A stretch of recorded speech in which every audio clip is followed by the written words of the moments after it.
장영희 교수의 살아온 기적, 살아갈 기적이라는 책에 보게 되면 저런 내용이 나오는데요. 우리 한번 함께 읽어보면 좋을 것 같습니다. 함께 읽어봅니다. 암을 앓다 보니 기적이 아닌 날이 단 하루도 없었습니다. 아침에 눈을 뜨면 기적과 같은 하루가 주어졌음에 감사하고 석양을 바라보면서 하루를 기적처럼 살아낸 것에 감사하며 잠자리에 들 때면 하나님 내일 아침에도 기적을 주시겠습니까? 참 저는 이 글을 이렇게 접하면서 제 안에 많은 생각들이 들어요. 암을 앓다 보니까 그 전에 몰랐던 사실들을 깨닫게 된 거예요. 내가 암에 걸려서 이제 살아가야 될 날이 얼마 남지 않음을 알게 되니까 내가 늘 일상에 당연하게 생각하며 살아왔던 이 일상이 다 기적 같은 날들임을 깨닫게 되는 거예요. 할렐루야. 우리가 깨닫지 못해서 그렇지 깨닫고 나면은요, 오늘이라고 하는 이 날 자체가 하나님 우리에게 주신 기적의 날이고, 오늘이라고 하는 이 순간이 하나님 우리에게 주는 최고의 선물인 줄 믿으시길 바랍니다. 그냥 어떻게 하다 보니까 우연히 또 이렇게 아름다운 성전에서 아름다운 성도들과 함께 하나님의 말씀을 들으며 예배자의 자리에 그렇게 자리했다고 생각할 수 있어요. 그러나 그렇지 않아요. 오늘 우리가 이 추수감사절로 우리 어린아이에서부터 어린애 이르기까지 보니까 저 유아실까지 앉을 자리가 없게끔 다 꽉 찼어요. 이게 하나님의 은혜죠. 여러분, 이게 어떻게 어느 한 사람의 노력으로 될 수 있는 일이 아니죠. 어떻게 이 어려운 시절에 이렇게 어린아이부터 어린애 이르기까지 다 하나님 앞에 나와서 이렇게 연합으로 예배드릴 수 있어요. 이런 날들을 주신 것은 하나님의 은혜의 결과임을 꼭 잊지 않는 성도들이 되시길 바라고요. 우리가 깨닫게 보면 그냥 숨을 쉬고 살아가는 것, 이것 자체가 하나님 오늘 우리에게 주시는 기적 같은 선물임을 알게 돼요. 저는 그 은혜가 깨달아지는 감사절이 되기를 주님의 이름으로 간절히 축원드립니다. 오늘 이 본문 말씀이 기록되어 있는 신명기라고 하는 이 디우테로노미라고 하는 이 생명의 말씀, 이 말씀은 하나님께서 모세에게 너는 여기까지야, 너는 여기까지 그만해 라고 말씀하신 이후에 모세가 하나님의 그 말씀 어떻게 보면 좀 섭섭하고 서운하기도 했을 거예요. 왜냐하면 그 출애굽의 역사를 이루면서 얼마나 어려움을 많이 당했어요. 그리고 광야를 지나오면서 얼마나 많은 어려움들이 있었습니까? 그런데 꿀과 젖이 흐르는 가나안 산지를 바로 앞에 목도하고 너는 여기까지야, 그만해 라고 하나님 말씀하세요. 서운하지 않았을까요? 섭섭했을 거예요. 그런데 모세는 그런 서운한 마음, 섭섭한 마음을 다 뒤로하고 하나님의 말씀에 순복합니다. 그리고는 오히려 그동안에 지나왔던 40년의 광야의 세월이 얼마나 놀라운 하나님의 은혜로 채워진 세월이었는지를 가슴에 품고 감사하는 마음으로 이제 다음 세대, 꿀과 젖이 흐르는 산지로 들어갈 그 다음 세대 이스라엘 백성들을 향하여 마지막 고별 설교를 하게 되고, 그 고별 설교의 내용이 바로 오늘 본문의 말씀이에요. 그런데 이 말씀을 들여다보니까 참 감동이 이렇게 밀려와요.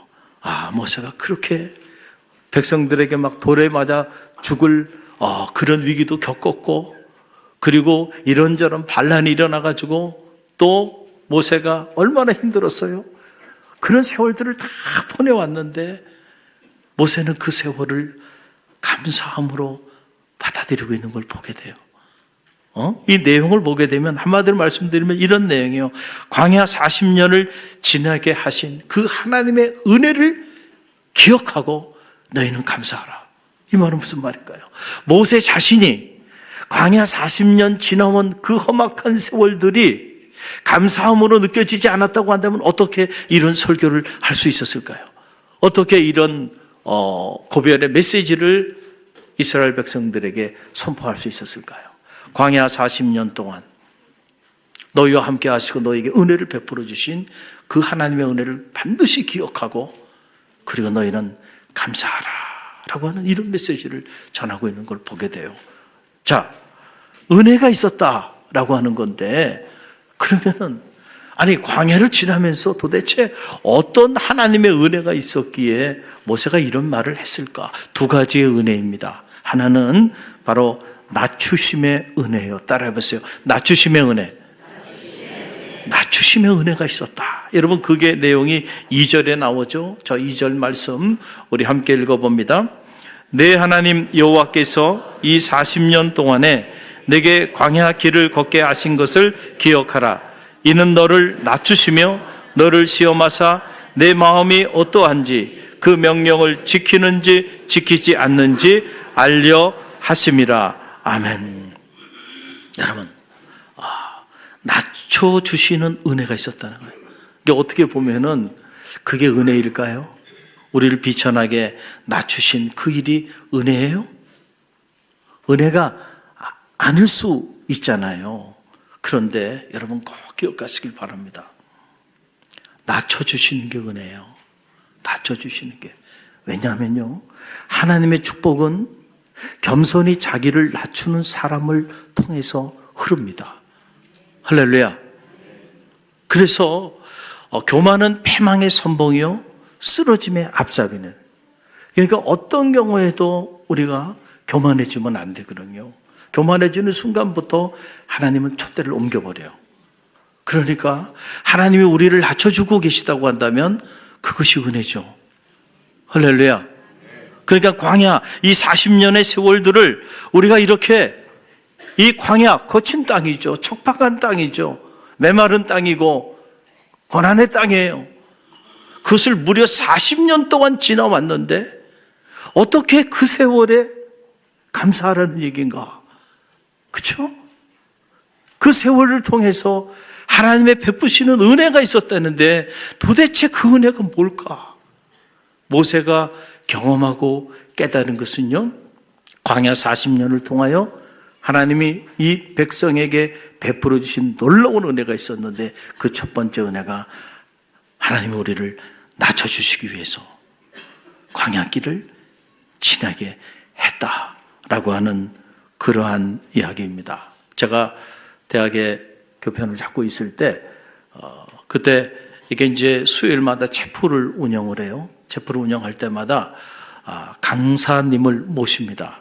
근데 강사님을 모실 때 3년 단위로 해가지고 각 분야의 크리스찬 명사들을 선별을 해가지고 이제 그분들을 강사로 이렇게 세워요. 그리고 이제 말씀을 듣고 그리고 난 다음에 함께 교제하고 점심 식사 함께 나누고 그리고 난 다음에 이렇게 이제 보내드리는데 그 과정에서 제가 깨달은 것이 있어요. 다양한 분야에 아마 웬만한 그 우리나라의 크리스찬 명사라는 분들은 다 접했을 거예요. 귀한 분들을 모십니다. 선별을 해서. 근데 그렇게 모셨는데 보니까 공통점이 하나 있더라고요. 공통점. 다 나름대로 그 분야에 대단한 분들이에요. 근데 공통점은 바로 뭐냐면은 겸손이 몸에 배 있더라고요. 겸손이 몸에 배 있어. 이분들이 이렇게 겸손하려고 이렇게 의도적으로 이렇게 자기를 낮추는 것이 아니고 그냥 몸에 배 있어요. 이렇게 말하는 거나 행동하는 거나 이런 모습 속에서 이분들이 이 자리에 오르기까지 저래서 이 자리에까지 올랐구나. 그런 생각을 제가 한 적이 있어요. 몸에 배 있더라고요. 자기를 낮추는 모습이. 할렐루야.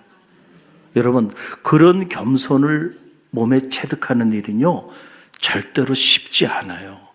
왜냐하면 사람은 누구나 보면 조금 이렇게 일이 잘 되어가면요, 금방 교만해집니다. 금방 목이 뻣뻣해지고요. 그래서 섰을 때 넘어질까 뭐 하라 그래요? 조심하라 그래요. 여러분이 어느 분야이든지 간에 하나님과 사람 앞에 정기하게 유효기간 길게 쓰임받길 원한다고 한다면 자기를 낮출 줄 알아야 돼. 그리고 그것이 여러분의 삶에 배어 있어야 돼요. 할렐루야. 여러분 보세요. 자, 사울이 이스라엘의 초대 왕으로 그렇게 영광스러운 자리에 쓰임 받았지만 유효기간 짧게 비참하게 무너져 내렸잖아요. 그 이유가 어디 있어요?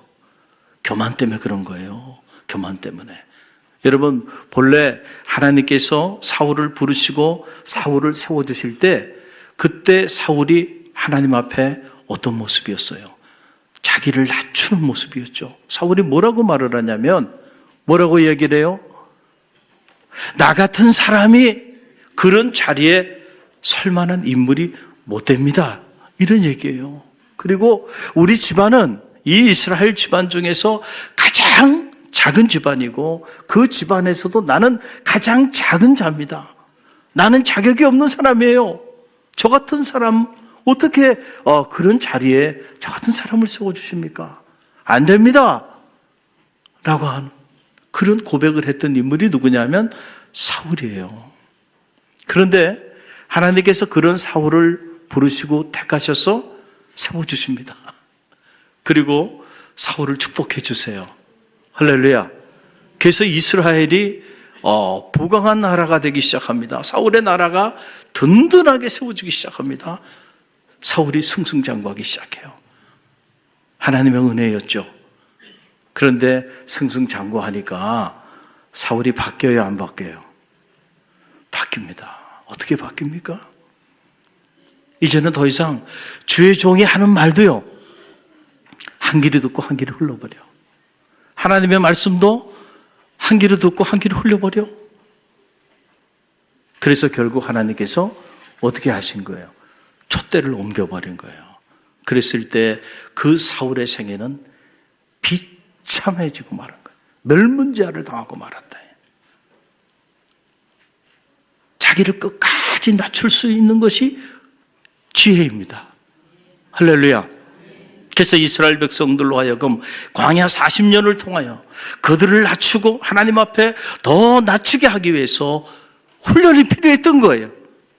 영적인 훈련이 필요했던 거죠. 그래서 광야 40년 동안 그 거친 땅, 그 고난의 땅, 어떻게 보면 그 죽음의 땅을 지나게 하나님이 하셨다라고 하는 그런 사실이에요. 그러니까 어떻게 보면 육신적인 눈으로 보면 광야를 지나온 것이 우리에게 불평의 조건이고 원망의 조건일 수 있지만 그 하나님의 섭리를 깨닫고 보면 그것이 은혜죠. 할렐루야. 그것이 하나님이 우리에게 베풀어진 놀라운 은혜인 거예요. 여러분, 기독교의 가장 위대한 성자이면서 신학자인 세인트 어거스틴이 어느 날 제자들이 찾아왔어요. 찾아와서 기독교의 영성이 도대체 무엇입니까? 라고 물었을 때 어거스틴이 한 말 3가지 답을 합니다. 그 3가지 답이 뭐예요? 우리 갈릴리 교회 3단계 영적인 사역 훈련 할 때도 제가 이 부분을 꼭 가르쳐요. 첫째도 겸손, 둘째도 겸손, 셋째도 겸손입니다. 한번 따라해 보세요. 첫째도 겸손, 둘째도 겸손, 셋째도 겸손. 네. 하나님 앞에서 자기를 낮출 수 있는, 그렇죠? 그것이 기독교 영성의 보화가 되고 기독교 영성의 요체가 된다라고 하는 사실이에요. 우리가 은혜를 받고 하나님 앞에 서보면 나라고 하는 존재가 뭐 대단한 줄 알았는데 알고 보니까 아무것도 아니네. 하나님이 붙잡아 주지 않으면, 하나님이 공급해 주시는 은혜가 없으면 한순간도 이런 모습으로 살아갈 수 없는 아무것도 아닌 존재임을 깨닫게 돼요. 그때 비로소 우리는 자기를 낮추지 말라고 해도요, 낮추게 되는 거예요. 그래서 은혜가 채워지고 믿음이 채워지고, 그래서 성숙한 신앙인의 삶의 자리로 나아가면 나아갈수록 점점 더 겸손한 자로 변화되기 시작하는 거예요. 그럴 때 하나님의 은혜는 우리가 낮춰진 만큼 우리를 높여주시는 그 놀라운 은혜로 임하게 된다는 사실을 여러분 꼭 기억하시기를 간절히 바랍니다. 지난 한 해를 돌아보면 아마도 여러분의 삶의 자리 가운데 때로 예기치 않은 참 힘든 광야의 시간들이 있었을 거예요. 왜 하나님이 여러분에게 그런 시간을 주셨을까? 여러분들이 하나님의 섭리를 읽을 수 있다고 한다면 그 고난의 시간조차도 버릴 것이 없는 거예요. 하나님이 여러분을 향한 낮춰주시는 은혜가 그곳에 있었음을 기억하고요. 오히려 불평과 원망보다는 감사함으로 한 해를 잘 매듭짓는 지혜가 있게 되기를 주님의 이름으로 간절히 축원드립니다. 또 하나, 광야. 하나님은 광야 40년을 통하여 우리에게 어떤 은혜를 부어주셨는가? 만나의 은혜라는 거예요. 따라해보세요. 만나의 은혜. 만나의 은혜. 여러분 3절 말씀이요. 우리 함께 말씀 함께 읽습니다. 너를 낮추시며 너를 줄이게 하시며 또 너도 알지 못하며 내 조상들도 알지 못하던 만나를 내게 먹이신 것은 사람이 떡으로만 사는 것이 아니요 여호와의 입에서 나오는 모든 말씀으로 사는 줄을 내가 알게 하려 하심이라. 아멘. 광야 40년을 지나면서 하나님이 이스라엘 백성을 줄이게 했다는 거예요. 여러분, 이 빵의 문제, 경제의 문제, 여러분 이것만큼 힘든 문제가 없죠. 그런데 경제적인 어려움을 그들에게 주었다는 거예요. 그래서 그들이 먹을 양식이 없어서 굶주린 가운데 처하는 그 위기 상황 가운데 그들을 밀어넣었다는 거예요. 그런데 알고 보니까 그것도 하나님의 놀라운 은혜였다는 거예요. 왜냐하면 하나님이 우리를 그렇게 굶주리게 하심으로 인해서 하늘의 만나를 먹을 수 있는 기회를 주셨고, 그 하늘의 만나를 우리에게 주신 목적은 사람이 빵으로만 살아가고 떡으로만 살아가는 존재가 아니고 여호와 하나님의 입으로부터 나오는 하나님의 말씀으로 사는 존재임을 깨닫게 하시기 위하여 우리를 줄이게 하셨고 굶주리게 하셨고 경제적인 어려움을 갖게 하셨다라고 하는 이런 놀라운 말씀이에요. 여러분, 어떻게 보면은 이 말씀 쉽게 받아들이기 어려운 말씀일 수도 있어요. 그러나 여러분 보세요. 신약 성서에 보게 되면 예수님이 인간의 아들이 아니고 이제 하나님의 아들로서의 사역을 시작하실 때, 그때 40일 동안 광야에 나가서 식음을 전폐하고 금식기도 하죠. 그리고 난 다음에 이제 하나님의 아들로서 사역을 시작하려고 하니까 여지없이 뭐가 임해요? 사탄의 유혹이 임합니다. 언제나 거룩한 일에는 막아 껴요. 할렐루야. 그래서 그 좋은 하나님의 역사를 이루지 못하도록 사탄이 공격한단 말이에요. 그러니까 하나님의 아들로서 예수님이 사역을 시작하려고 하니까 그 사역을 무너뜨리려고 사탄이 유혹을 해요. 그 유혹 중에 하나가 뭐예요? 지금 주님께서 40일 동안 금식하셨어요. 얼마나 굶주렸겠어요. 그때 사탄의 달콤한 유혹이 찾아옵니다. 내가 정말로 하나님의 아들이야? 내가 정말로 하나님의 아들로서 앞으로 그 사역을 시작할 계획을 가지고 있어? 그렇다면 능력을 보여봐. 너 배고프지? 이 수많은 돌들을 한번 떡덩이가 한번 되게 해봐. 여러분, 얼마나 달콤한 유혹이에요. 주님께서는 지금 말씀을 통해서 인류 구원의 역사를 이루고자 이 사역을 준비하고 있는데 사탄이 그 주님의 사역을 무너뜨리기 위해서 경제의 문제, 빵의 문제, 물질의 문제를 가지고 주님을 시험하는 거예요. 그럴 때 주님께서 인용하시면서 사탄을 물리치셨던 말씀이 바로 오늘 본문의 말씀이에요. 사람이 떡으로만 살 것이 아니고 여호와 하나님께로부터 나오는 모든 말씀으로 살지니라. 사탄아 물러가라. 자, 우리 교회학교 어린이들 한번 따라봐. 사탄아 물러가라. 할렐루야. 그런 유혹이 밀려올 때는 사탄아 물러가라. 그거 품으면 안 돼요. 품으면 안 돼. 빵의 문제, 경제의 문제, 떡의 문제를 가지고 찾아오는 거 아니에요. 여러분, 우리가 생각하기에 풍요로우면 축복이라고 생각하죠. 물론 풍요로운 게 축복이에요. 그러나 풍요롭지 못한 것도 축복인 줄 믿으시길 바랍니다. 우리가 너무 많은 것을 소유하다 보면은요, 정말 우리가 누리고 있는 것의 가치를 잘 깨닫지 못하고 살아갈 때가 많이 있어요. 제가 이민 목회할 때 일이에요. 어느 집사님이신데 그분이 한국에서 이렇게 뭐 드라마 배우로 당시에는 계속 이름이 있는 그런 배우였어요. 그런데 이제 이민을 계획하고 미국 캘리포니아에 이제 오셔서 이민 생활을 하셨어요. 그때 이민 생활을 하셔 정착을 하셔서 한 30년 이민 생활 하시고 산밑자락에 좋은 저택에 이렇게 살고 있었을 그때인데, 그분이 어느 날 식사를 하면서 저하고 이렇게 얘기를 하는데 이런 이야기를 하시더라고요. 처음에 이민 초에 처음 왔을 때 그때는 짜장면 한 그릇이 얼마나 맛있었는지 모르는데, 처음에 이제 남의 나라 이민 와가지고 안 해본 일이 없이 다 그렇게 말도 언어도 설고 문화도 설고 그런 곳에 누가 알아줘요? 누가 인정해줘요? 한국에서 내가 뭐 이런 배우로 살았고 뭐 그거 미국 사람들이 누가 알아줍니까? 그래서 거의 막노동부터 시작해가지고 그렇게 이민생활 처음 시작했을 때 그때 짜장면 한 그릇 먹는데 그 짜장면 한 그릇이 얼마나 맛있고 고마운지 몰라요. 근데 지금은 맛있는 게 없대요. 맛있는 게 없대. 왜냐하면 너무 풍요로워졌어요. 너무 풍요로워져가지고 뭐 먹고 싶은 거 뭐 다 먹을 수가 있고, 그러니까 더 이상 맛있는 게 없대. 그분이 그 말씀을 하셨는데 뭐 세월이 많이 지났는데도 그 말씀이 잊혀지지가 않아요. 우리가 너무 풍요로워져 버리면 이미 우리가 누리고 있는 그 작은 것들에 대한 가치를 깨닫지 못하고 살아요. 영적으로도 마찬가지예요. 우리가 너무 많은 것을 가지고 있으면요, 그것이 물질이 되든 명예가 되든 뭐가 되든 간에 그것 때문에 하나님이 보이지 않을 수 있어. 그것이 하나님과 우리 사이의 관계를 어떻게 해요? 가로막어.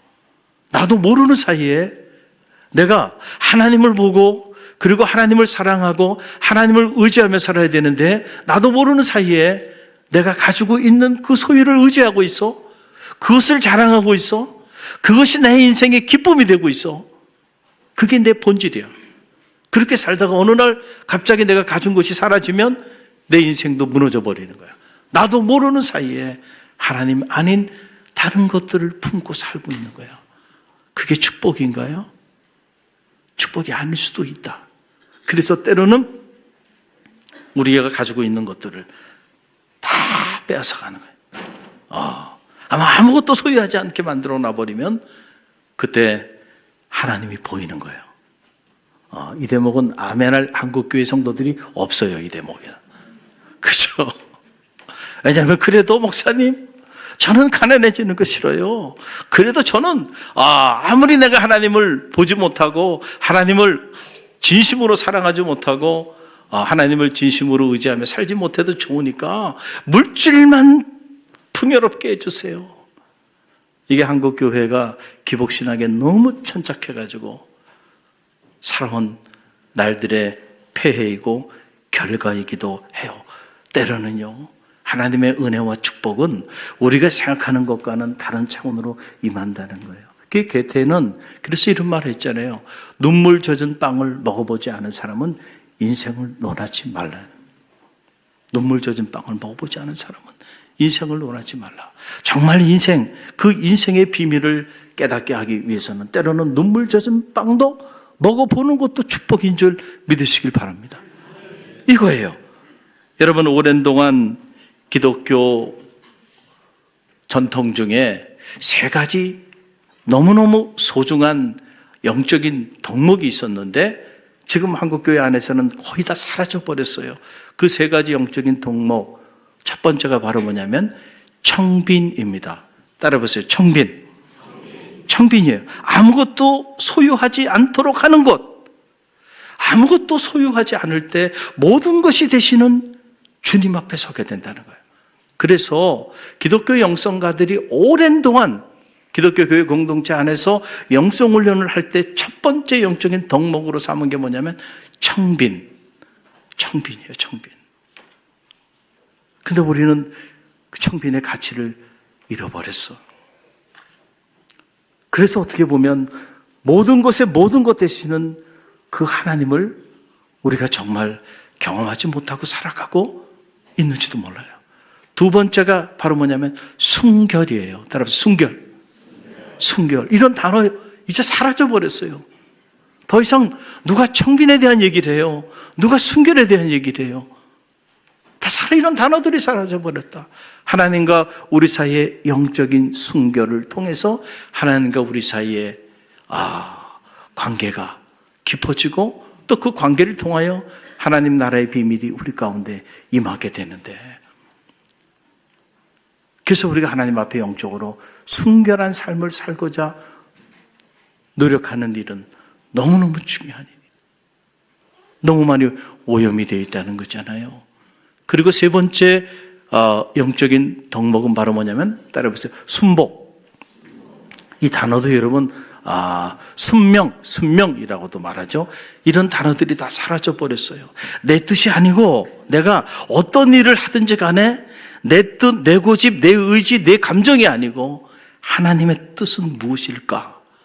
그리고 내 의지와 내 감정과 내 뜻을 내려놓고 하나님의 뜻을 따라 살아가는 삶, 순명이라고 하는 사실이에요. 그럴 때 비로소 나를 통하여 하나님의 뜻이 이루어지는 역사가 나타나는 거예요. 이 세 가지 한번 따라해보세요. 첫째가 뭐라고요? 청빈. 둘째가 뭐요? 순결. 세 번째가 순명. 우리 갈릴리 교회는 성숙한 교회죠. 갈릴리 교회는 이 영적인 덕목이 살아있게 되기를 간절히 바랍니다. 우리가 이런 영적인 가치를 알고 보면 사실 버릴 것이 하나도 없고요. 하나님, 우리에게 그 고난의 광야의 시간들을 보낸 것들, 어떻게 보면 그것이 이러한 영적인 세계를 통해서 하나님과 우리 사이의 관계가 이제는 노예 신분이 아니고 성민, 거룩한 하나님의 백성으로 축복의 산지에서 행복한 삶을 살게 하기 위한 과정이었음을 깨닫게 되고, 그런 관점에서 보면 모든 것이 은혜인 거죠. 할렐루야. 교회력으로 말하면 이번 주가 한 해의 끝자락입니다. 다음 주부터는 이제 대강절이 시작돼요. 아기 예수의 오심을 고대하는 대강절이죠. 그래서 교회력에 따라서 보면 오늘이 한 해의 끝이고 또 대강절이 새로운 새해의 시작이에요. 이 한 해의 끝자락에서 올 한 해 여러분 가정과 삶의 자리 가운데 함께 하신 하나님의 은혜를 헤아려보는 성도들이 되시기를 간절히 바랍니다. 때로는 여러분 원치 않게, 예기치 않게 거친 땅 광야를 지나게도 하셨을 거예요. 때로는 광야의 그 고난 때문에 힘들고 어려웠던 시간들도 있었을 거예요. 그러나 우리가 영적인 눈을 떠서 보면 그것도 하나님이 여러분을 에게 허락하여 주신 은혜임을 잊지 마세요. 낮춰주시는 은혜, 이 만나의 은혜를 기억하고요. 하나님을 사랑하는 자, 그 뜻대로 부르심을 입은 자들에게는 모든 것이 협력하여 선을 이룬다고 말씀하여 주셨어요. 범사에 감사하라. 평생 감사, 절대 감사. 감사로 제사함으로 나가는 자들이 하나님을 영화롭게 하리라 말씀하여 주셨는데, 오늘 우리 갈릴리교회 어린아이에서부터 어른애들까지 감사함으로 한 해를 잘 매듭짓고 대망의 새해 감사하는 마음으로 새해를 설계하며 나가는 갈릴리교회 모든 성도들 되시기를 주님의 이름으로 간절히 축원드립니다.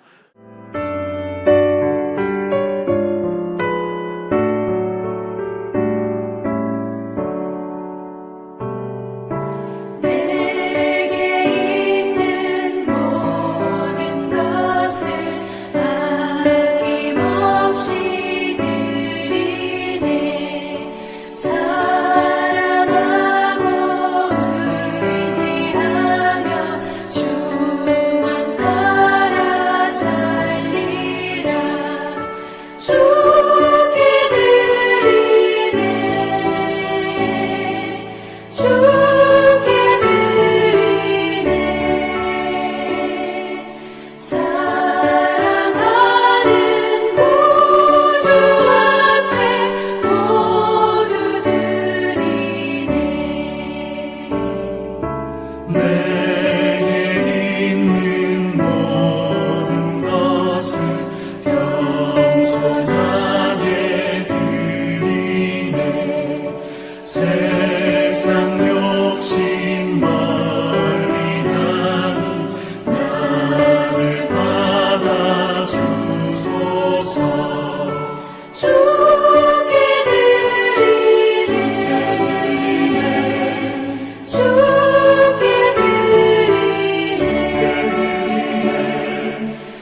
지금은 우리 주 예수 그리스도의 은혜와 하나님 아버지의 만극하신 사랑하심과 성령의 감화, 감동, 교통하심이 한 해 동안 베푸신 하나님의 은혜를 기억하며 광야의 고난의 시간 속에서도 하나님의 은혜의 손길이 있었음을 기억하고 범사에 감사하며 나가는 우리 갈릴리교회 모든 성도들 머리 위에와 우리 교회학교 어린이들 그리고 작년에 이르기까지 그리고 오늘 갈릴리교회 새 가족으로 보내주신 전영옥 귀한 요정의 삶의 자리 위에 그리고 오늘도 복음의 위대한 역사를 이루어 나가는 갈릴리 교회와 오늘 우리가 품어야 하는 이 지역과 이 민족과 세계 열방 위에 지금부터 영원까지 함께 하시기를 간절히 축원하옵나이다.